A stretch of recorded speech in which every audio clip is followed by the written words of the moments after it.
It's going to cost more to play sports in city arenas. The annual cost of operating a facility is on the rise, and those costs are being picked up by the users. But some would argue recreational users in Prince George have it pretty good. Next season, it will cost these players and all users of the city's arenas nearly 4% more for ice time. The 3.75 have actually been on the books for several years now, and it's part of a 5-year regular fee increase. We talked to our user groups, and they really preferred, rather than big spikes, that we just do nice steady ones each year. And while I don't think anybody likes fee increases, it is just in fact to compensate for the rising costs of running the arenas. The president of Prince George Minor Hockey says they're aware of the increased fees and the rationale behind the move. Just the costs keep going up every year, hydro, electrical, and all that other stuff. So they have to offset the costs to us, to the user groups, and it's a fee increase for 5 years.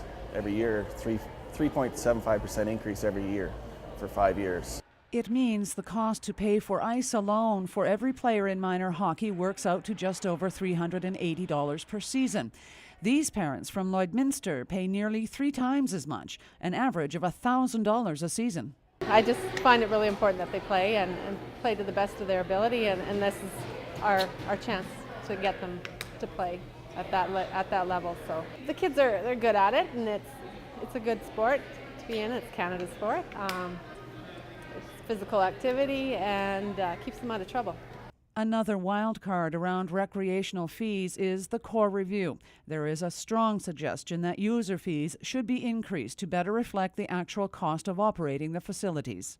Ultimately, that's a political decision, because right now our arenas are approximately 50% subsidized. So that means we raise about 50% of the cost of running them through user fees, and the other 50% is through tax subsidies. So ultimately, it's a political decision to see how much the community will bear these subsidies.